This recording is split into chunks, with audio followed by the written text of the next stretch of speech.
Nunca imaginé que mi vida pudiera partirse en dos a una edad tan temprana. Hay quienes dicen que la niñez es la etapa más feliz, el lugar donde los recuerdos deberían estar llenos de risas, juegos y tardes soleadas. Yo tuve algunos días así, sí, pero también tuve otros que preferiría arrancar de mi memoria, como páginas sucias en un cuaderno que nunca quise escribir. Tenía 10 años cuando todo cambió.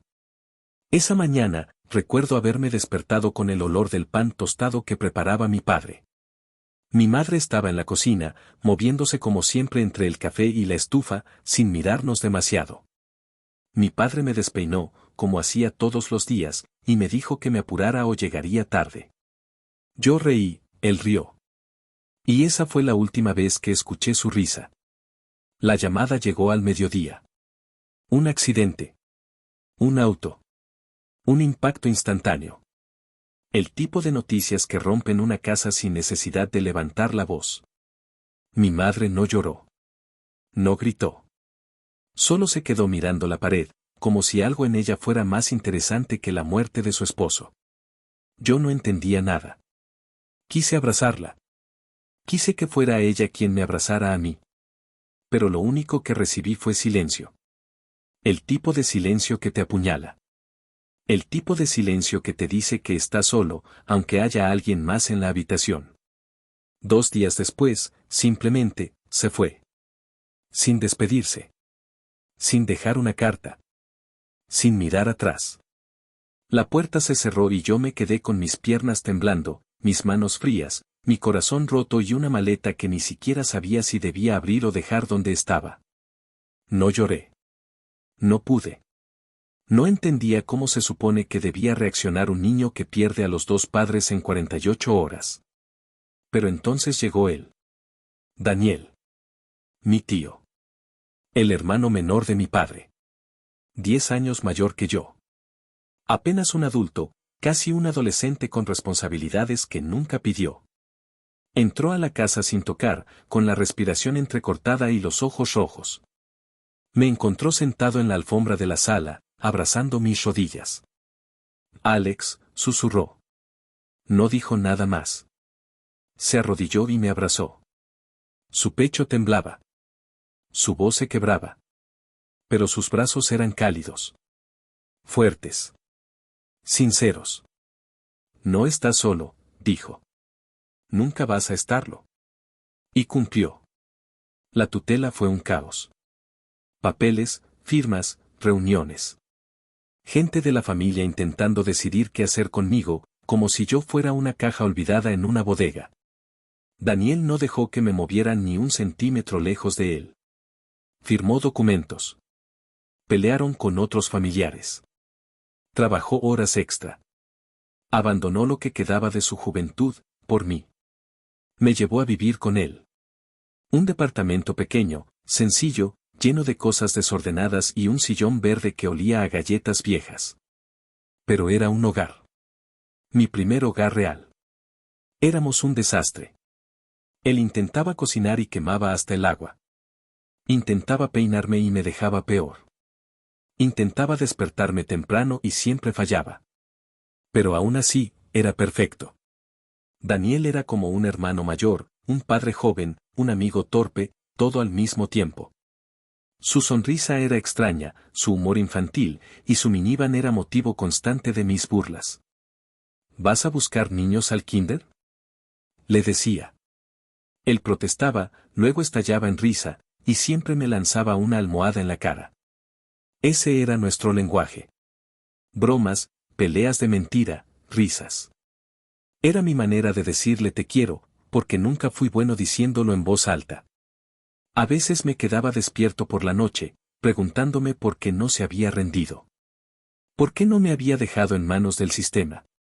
¿Por qué decidió arruinar, o al menos complicar, su vida por mí? Pero cuando lo veía levantarse a las 5 de la mañana para ir a trabajar, cuando lo veía regresar cansado pero sonriendo, cuando me preguntaba si había comido, si había hecho tareas, si estaba bien, entendía la respuesta. Daniel no era un héroe. Era un idiota de buen corazón. Uno de esos idiotas raros que todavía creen en las personas. Y yo, tuve la suerte de que creyera en mí. Crecí. Me convertí en adolescente. Más alto, más molesto, más bocón. Daniel seguía viéndose joven, ridículamente joven para ser mi tutor legal. A veces parecía que nosotros dos éramos hermanos de verdad. Se reía de mis tonterías, yo de las suyas. Pero detrás de todo eso, estaba el sacrificio. Turnos dobles. Turnos triples. Ahorros guardados en sobres, en cajas, en cuadernos viejos. Hasta que cumplí 18. Y me gradué. Daniel lloró. Y lo ocultó mal. Yo fingí que no lo había visto. Él fingió que no estaba llorando. Ambos sabíamos la verdad. Después de la ceremonia, nos subimos a la minivan. Yo seguía molestándolo. Tío, en serio, cambia esta cosa. Cállate, que esta minivan es más fiel que tu exnovia. Eso no tiene nada que ver. Claro que sí. Ella te dejó, pero esta belleza sigue aquí. Nos reímos tanto que me dolía el estómago.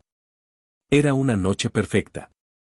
Una de esas noches que ojalá uno pudiera guardar en un frasco.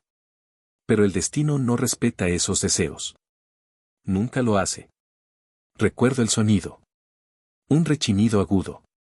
Gomas quemándose. Un motor rugiendo fuera de control. Volteé la cabeza. Una camioneta enorme venía directamente hacia nosotros. No tuve tiempo de pensar, ni de gritar. Solo sentí el brazo de Daniel envolviéndome, su cuerpo cubriéndome, su peso empujándome contra el asiento. Y entonces el mundo explotó. Cristales volaron. El metal gritó. El cinturón cortó mi piel. Mi cabeza chocó contra algo duro.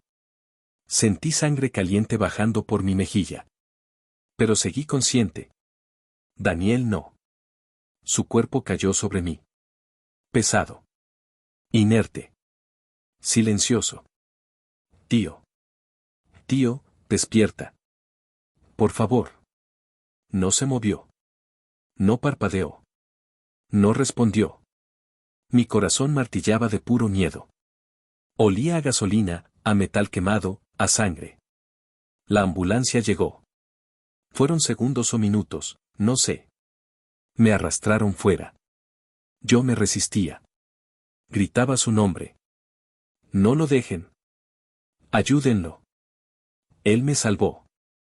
Las luces rojas y azules se reflejaban en mi visión borrosa. Mi cuerpo temblaba. Mi mente repetía una sola frase. No puede morir. No él. No él. La cirugía duró una eternidad. Cuando el doctor salió, entendí sin necesidad de escuchar. La operación fue un éxito, pero él. Mi corazón dejó de latir. Su tío entró en coma. No sabemos cuándo despertará. El mundo se volvió vacío. Frío. Silencioso. Daniel me había salvado la vida. Y ahora, estaba atrapado en un sueño del que nadie podía despertarlo. Me senté en la sala del hospital, sin soltar la mano que estaba llena de cables y agujas. Le hablé. Le lloré. Le pedí que volviera. Pero su pecho solo subía y bajaba al ritmo de una máquina. Yo conocía el silencio. Pero nunca uno tan cruel. Y ese fue el día en que dejé de ser un niño. El día en que entendí que la vida no nos pregunta nada antes de arrancarnos lo que más amamos. Ese fue el día en que prometí que haría todo lo que él hubiera querido para mí. Ese fue el día en que la historia realmente comenzó. Nunca imaginé que un hospital pudiera convertirse en un segundo hogar. Pero durante meses, luego años, ese pasillo frío, ese olor a desinfectante, ese pitido constante de monitores, se volvieron parte de mi rutina. Daniel, mi tío, mi hermano mayor, mi única familia, permanecía inmóvil en esa cama, conectado a máquinas que respiraban por él, luchando en silencio contra un sueño al que nadie más tenía acceso. Y yo. Yo estaba obligado a vivir afuera de ese sueño, fingiendo que no me desmoronaba, fingiendo que sabía qué hacer. Las primeras semanas fueron las peores. Las heridas del accidente sanaban lento, y aunque me dolían, el verdadero dolor no estaba en mis costillas ni en mi clavícula lastimada. Estaba en cada segundo que pasaba viendo a Daniel sin abrir los ojos. Lo veía allí, tan quieto, tan frágil, tan distinto del hombre que había saltado sobre mí sin pensarlo. Una parte de mí esperaba, con absurdo optimismo infantil, que despertara de pronto, que dijera mi nombre, que preguntara si estaba bien. Pero los médicos eran claros. Está vivo. Pero no sabemos si despertará mañana, o nunca. Esa frase. Nunca. Me taladraba la cabeza cada noche. Con el tiempo, descubrí algo. No estaba tan solo como creía. Los amigos de Daniel comenzaron a visitarlo con frecuencia. Personas que yo apenas conocía, compañeros de trabajo, viejos amigos de la escuela, vecinos. Yo no sabía que Daniel había ayudado a tanta gente. Un día, uno de ellos, Julián, un tipo grande, tatuado, pero con voz suave, se me acercó y me puso una mano en el hombro. Él haría esto por cualquiera de nosotros, Alex. Es nuestro turno de ayudarlo, y ayudarte a ti. Y lo hicieron. Como una mini comunidad improvisada que giraba alrededor de Daniel. Consiguieron que el responsable del accidente, un conductor borracho con recursos, pagara absolutamente todo. Las cirugías, el cuarto del hospital, los medicamentos, la rehabilitación y hasta la reparación completa de la minivan. Yo no habría podido lograr nada de eso solo. Ellos lo hicieron por él. Por el hombre que en su vida entera solo supo dar. A veces, cuando los veía reunidos alrededor de la cama, contándole anécdotas, riendo, insultándolo en broma aunque él no respondiera, pensaba. Daniel sí tiene una familia enorme. Solo que él nunca lo dijo. Y en parte, también me adoptaron a mí. Con el paso de los meses, tenía que tomar una decisión. La universidad. Daniel había ahorrado durante años, sacrificando cada sueño personal para que yo pudiera estudiar. Pero yo no quería ir. No quería alejarme. No quería caminar hacia un futuro donde él no estuviera. Las noches se volvían más pesadas que los días. Me sentaba a su lado, le hablaba, lloraba. A veces me quedaba dormido en la silla dura, con su mano entre las mías. Lo veía y pensaba. No puedo dejarte, tío, no me pidas eso. Pero todos repetían lo mismo. Daniel querría que fueras. Daniel sacrificó demasiado para que estudies. No le falles a él ni a ti. Y lo que más dolía. Es que tenían razón. Una noche, mientras el monitor marcaba su respiración lenta, le dije en voz baja. Tío, si despiertas y no estoy aquí, no es porque no quiera. Es porque tú me enseñaste a no rendirme. Pero por favor, despierta algún día. No importa cuándo. Solo, despierta. Al día siguiente, fui al campus. Me inscribí. Me temblaban las manos cuando firmé el papel, pero lo hice. Decidí estudiar medicina. Quizá porque quería salvar vidas. Quizá porque no pude salvarlo a él.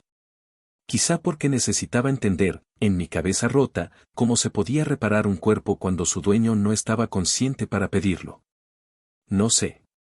Solo sé que era lo que tenía que hacer. La universidad fue un infierno. Lo digo sin exagerar. Horas interminables de estudio, prácticas, laboratorios, profesores que parecían disfrutar aplastándonos bajo presión. Y yo. Yo había dejado de ser un adolescente normal hacía mucho tiempo. Me levantaba temprano. Estudiaba. Tomaba el bus. Iba al hospital.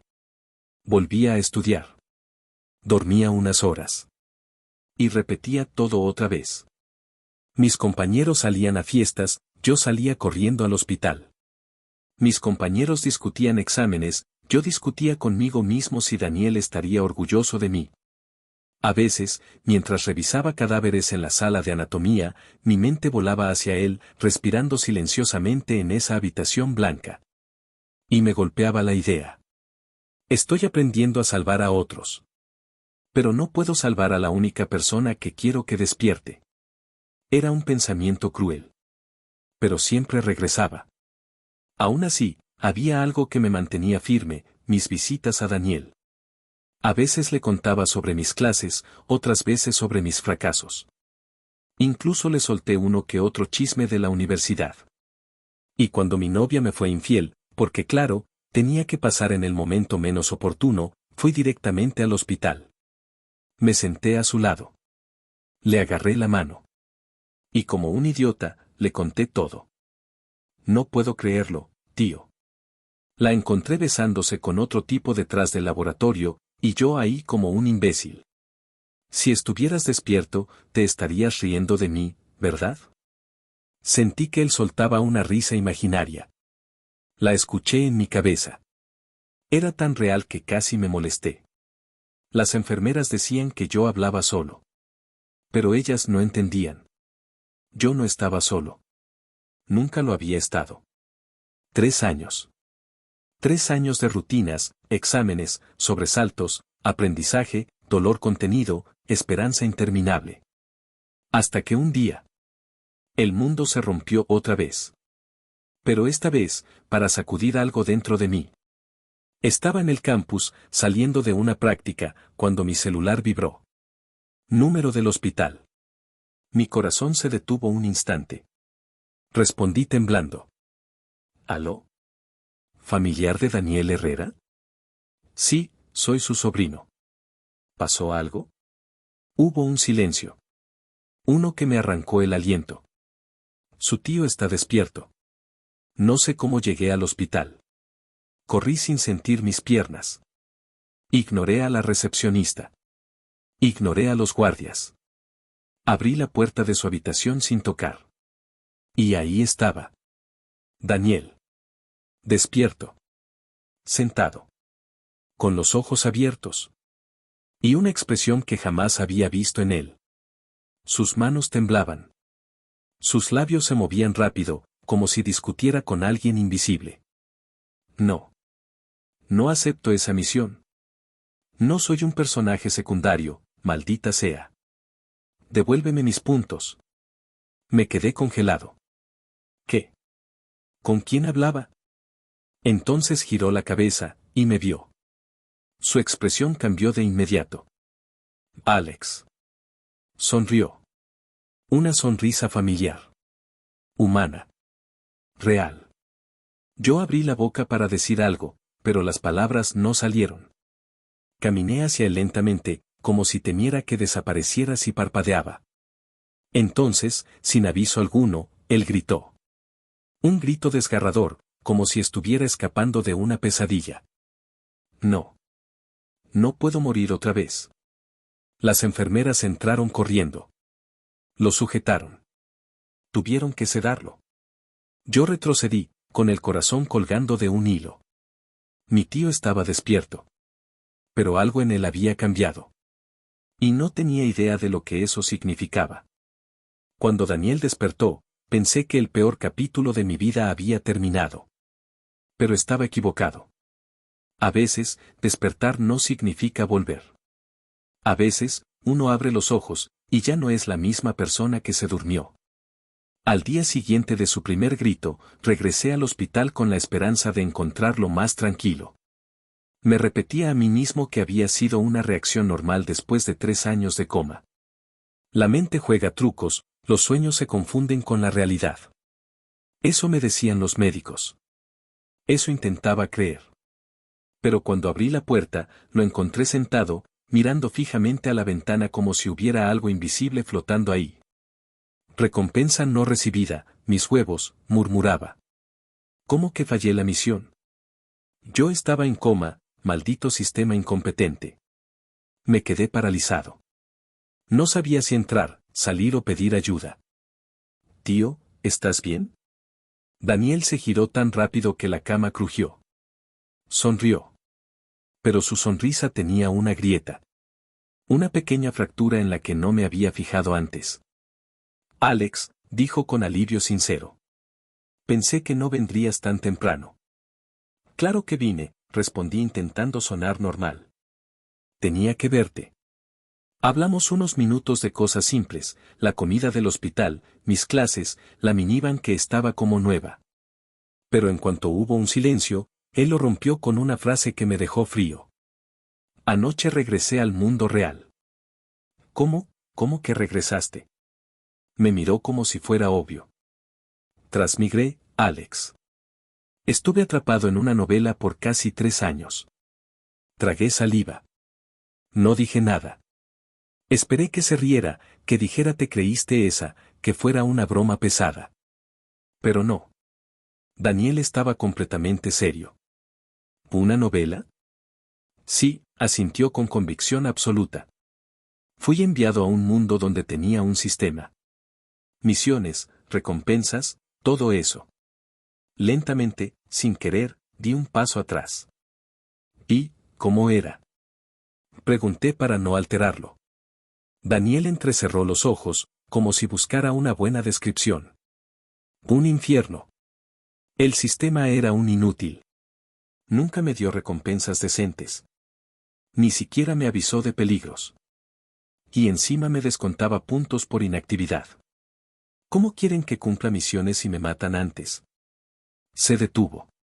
Pareció recordar algo doloroso. Morí allí, susurró. Morí de verdad. Mis manos se pusieron frías. Tío, solo estabas en coma. No. No. Gritó de pronto. Mi corazón dio un salto. Sé lo que viví. Yo, morí. Sentí como el mundo se apagaba y luego desperté aquí. Volví. El sistema me regresó porque no era rentable mantenerme muerto. Es textual, Alex, rentable. Yo no sabía qué decir. Quería abrazarlo. Quería pedir ayuda. Quería que despertara del delirio que todavía lo atrapaba. Pero simplemente me quedé en silencio.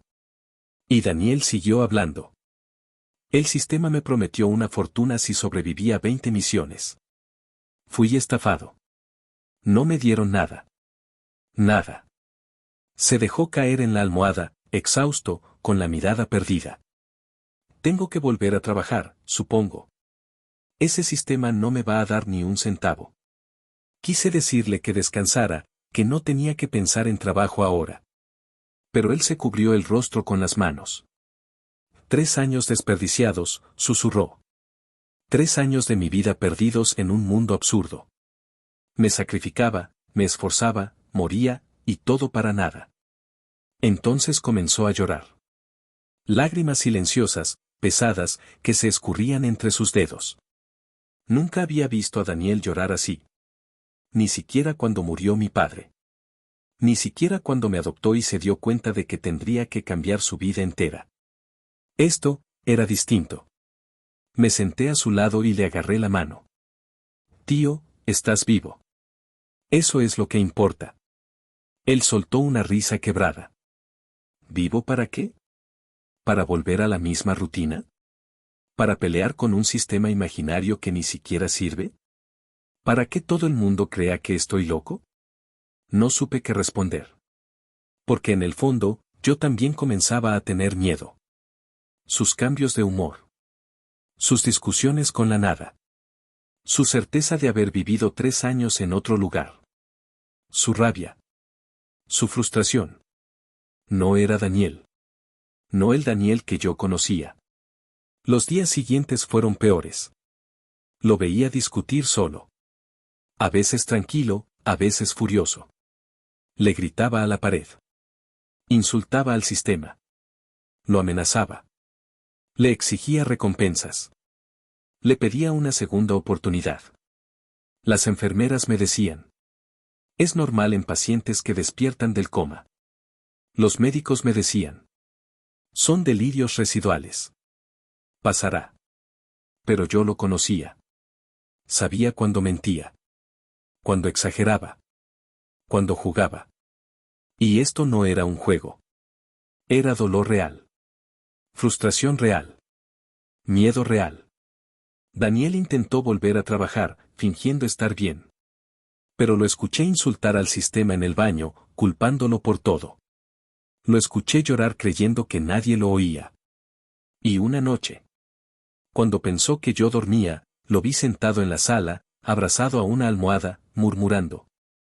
Soy un estúpido. Un idiota. ¿Cómo pude creer en ese maldito sistema? ¿Cómo pude pensar que sería millonario? ¿Cómo pude? Su voz se quebró. ¿Cómo pude confiar? No pude soportarlo. Me levanté y lo abracé por la espalda. Él se tensó, sorprendido, pero después aflojó los hombros. Estoy aquí, tío, le dije. No estás solo. Pero mis palabras no borraron la culpa en su expresión.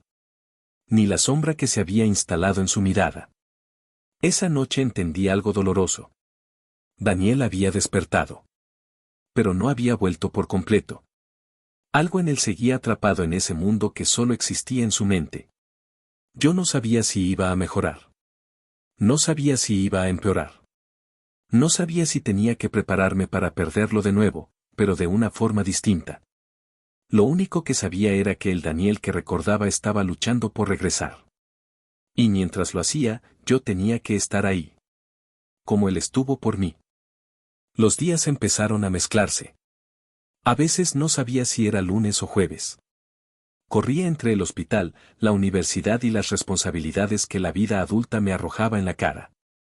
Pero lo que más me agotaba, era Daniel. No porque fuera una carga. Jamás lo sería. Pero verlo luchar con una mente que parecía dividirse entre la realidad y ese extraño mundo que él aseguraba haber vivido, me drenaba más que cualquier examen difícil. Daniel era una contradicción viviente. Un día se levantaba normal, hacía desayuno, bromeaba conmigo como antes, hablaba de su trabajo como si nada hubiera pasado. Al siguiente, discutía con ese sistema, gritaba misiones imaginarias, se frustraba, lloraba o se quedaba mirando la pared con una expresión que me rompía el alma. Ese maldito sistema, lo escuché murmurar una mañana mientras se preparaba un café. 3 años de misiones para nada. Ni una recompensa. Ni un centavo. Soy un idiota. Intenté no intervenir, porque si lo hacía, solo empeoraba. Tío, le dije suavemente. Quizá eso fue un sueño. O un delirio por el coma. No fue un sueño. Explotó, golpeando la mesa. No lo inventé, Alex. No son delirios. Era real. Yo abrí la boca para responder, pero sus ojos estaban rojos. No de ira. De dolor. Me detuve. No dije nada. No podía contradecirlo sin romperlo más. Daniel respiró hondo, giró la cara y caminó hacia la puerta. Me voy al trabajo. No voy a quedarme aquí hablando solo, otra vez. Y se fue. Lo observé desde la ventana, subiendo a la minivan. La misma minivan que él había protegido con tanto cariño, casi como si fuera parte de la familia. Pero lo que veía ahora era otra cosa. Un hombre cansado, luchando contra algo que no podía explicar, con los hombros caídos como si llevara un peso que no le correspondía. Ese día en la universidad no había examen, ni prácticas, ni seminarios. Era un día libre. Libre en el calendario, no en la cabeza. Estaba con mis amigos, sentados en una mesa del patio, hablando de cosas sin importancia. De pronto, alguien gritó desde la mesa de al lado. Oye, ¿ya vieron la noticia del millonario ese que se murió?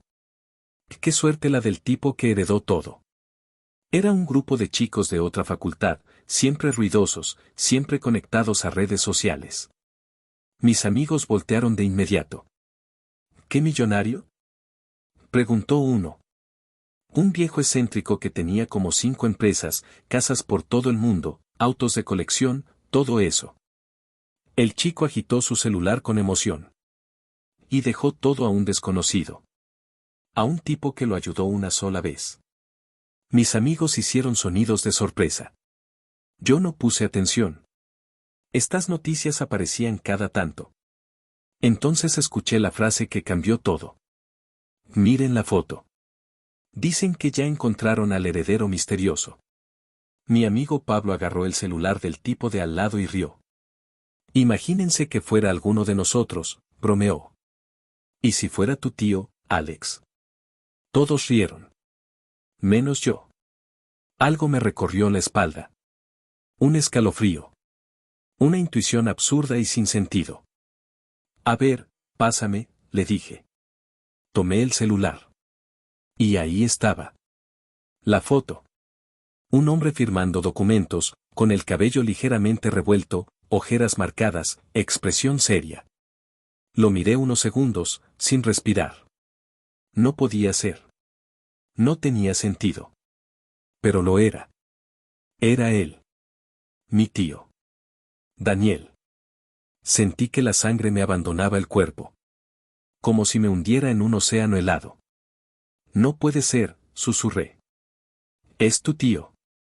Gritó Pablo al ver mi cara. Alex, es tu maldito tío. Los demás se pusieron de pie, agitados, sorprendidos, confundidos. Pero yo no escuchaba nada. Solo oía mi corazón golpeando mi pecho como si quisiera salir.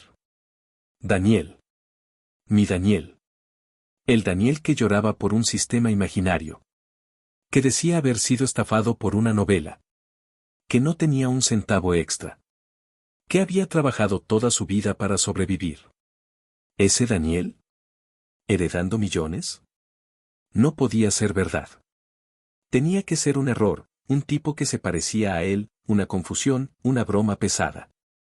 Pero en el fondo, algo me decía que sí era él. Quizá era la forma en la que estaba sentado. O la manera en que sostenía el bolígrafo. O la expresión mezcla de resignación y concentración que solo Daniel tenía. No sé.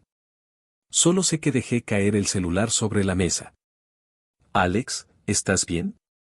Preguntó alguien. Pero yo ya no estaba ahí. Ya me estaba moviendo. Corriendo. Sin detenerme ni mirar atrás. No recuerdo cómo crucé la salida de la universidad. Ni cómo atravesé la ciudad. Ni cómo mis pulmones no explotaron. Corrí. Corrí hasta sentir el ardor en los pies, el sabor metálico en la boca, la visión temblando. Cuando llegué frente a la casa, no sentía el cuerpo. Solo miedo. Y esperanza. Y confusión. Y algo más que no sé cómo explicar. Respiré hondo. Empujé la puerta. Entré. Y lo vi. Daniel estaba sentado en la mesa del comedor. Rodeado de papeles oficiales. Sellos. Carpetas. Contratos. Firmas. Un hombre elegante en traje estaba frente a él, extendiendo la mano. Felicidades, señor Herrera. A partir de hoy, todas las propiedades, acciones, inversiones y bienes están a su nombre. Daniel firmó el último documento. Tinta azul. Mano temblorosa. Respiración contenida. Nunca había llorado de felicidad. Había llorado por miedo, por rabia, por impotencia, pero nunca por alegría. Ese día lo hice. Ese día entendí lo que significa que el destino, por una vez, se incline hacia tu lado.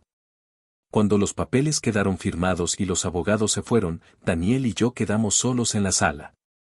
La casa estaba en silencio, como si incluso las paredes contuvieran el aliento.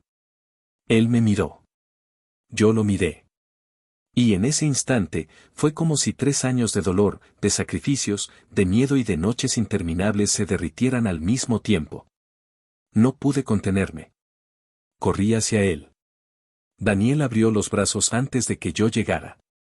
Nos abrazamos tan fuerte que dolió. No un dolor malo, sino uno de esos dolores que te recuerdan que estás vivo. Alex. Alex, lo logramos. Gritó entre risas quebradas. Somos millonarios, sobrino. Y millonarios de verdad. Yo reía, lloraba, temblaba, todo al mismo tiempo. No lo puedo creer, tío. No puede ser posible. Es absurdo. ¿Absurdo? Me separó un poco, con los ojos muy abiertos y rojos por las lágrimas. El sistema, Alex. El sistema. Te lo dije. Solté una carcajada entre sollozos. No fue ningún sistema, tío, fue Coincid. No me dejó terminar. Me tomó la cabeza entre las manos, casi aplastándome las mejillas. ¿Coincidencia? ¿Coincidencia? Sus ojos brillaban con una mezcla de locura y alegría. Después de 3 años trabajando misiones en un mundo de novela, después de morir, después de sufrir, después de estar atrapado en una cama, coincidencia. Yo lo sabía, Alex. Yo lo sabía. Tío, espera, cálmate. Pero él no estaba calmado. No. Daniel estaba en la cúspide del éxtasis. De pronto se soltó, se arrodilló en el suelo como si estuviera frente a una deidad invisible y levantó las manos al techo. Gracias, sistema. Gritó con una voz que retumbó en toda la casa. Gracias. No era un sueño. No era un delirio.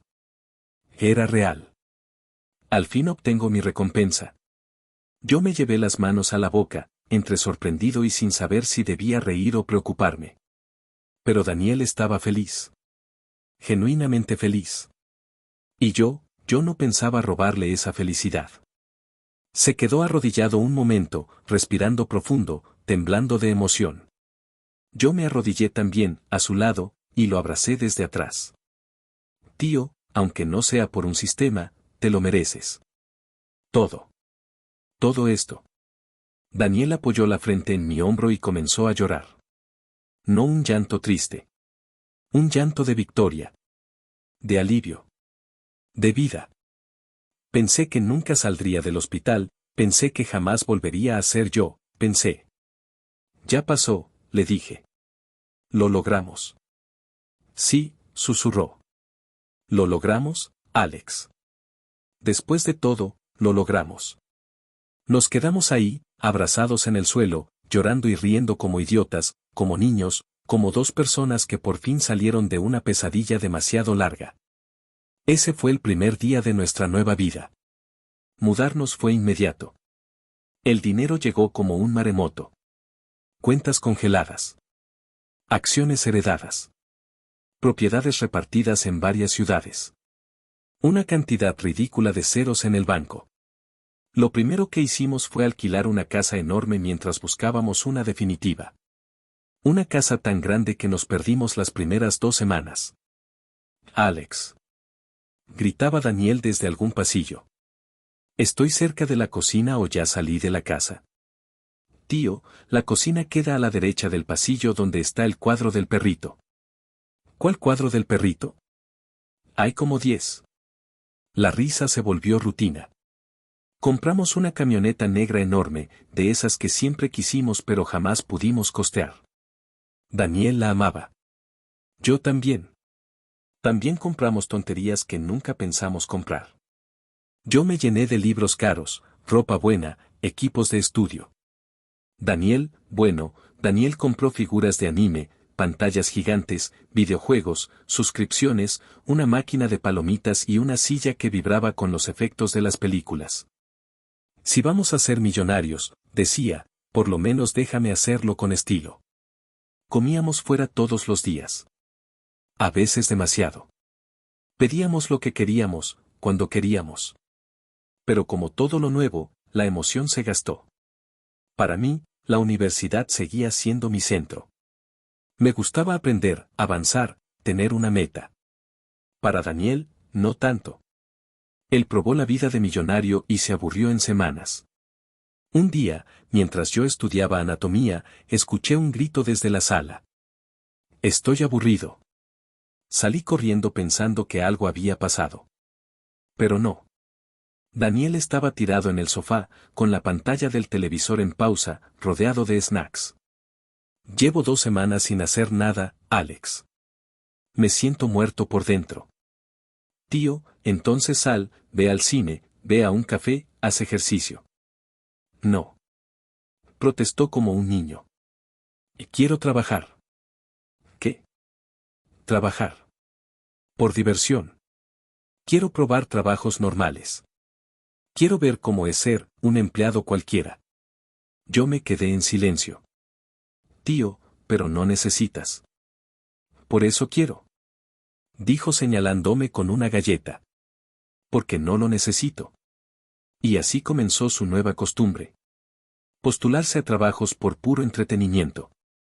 Fue mesero 2 días. Renunció porque el dueño le gritó. Y como Daniel no es de dejar pasar nada, lo expuso frente a todos los clientes por explotación laboral. Trabajó como vendedor en una tienda de celulares. Renunció porque el gerente decía cosas groseras a una compañera. Lo confrontó tan fuerte que casi lo despiden antes de que renunciara. Intentó ser repartidor. Duró 3 horas. Chocó contra un cesto de basura y dijo que el trabajo no era compatible con su energía espiritual. Probó de cajero. Duró exactamente una tarde. Descubrió que no podía lidiar con clientes maleducados. Les respondió peor. Se fue orgulloso, diciendo que algún sistema laboral debería penalizar la estupidez humana. Yo no sabía si regañarlo, aplaudirlo, o decirle que necesitaba un pasatiempo menos caótico. Pero al verlo así, feliz, vivo, lleno de energía, no pude decirle que estaba mal. Recuperé a Daniel. No al Daniel perdido en un delirio. No al Daniel derrotado por la vida. Recuperé al Daniel auténtico. Torpe, infantil, emocional, impulsivo. Pero lleno de corazón. Y mientras lo veía renunciar a su 6º trabajo recreativo en 2 meses, supe que sin importar lo que pasara, él seguía siendo el mismo tío que me salvó la vida. Mi familia. Mi casa. Mi historia. Nunca lo diría en voz alta, pero mientras lo observaba discutir con la televisión sobre un personaje de una serie, pensé. Quizá, el sistema sí le debía algo.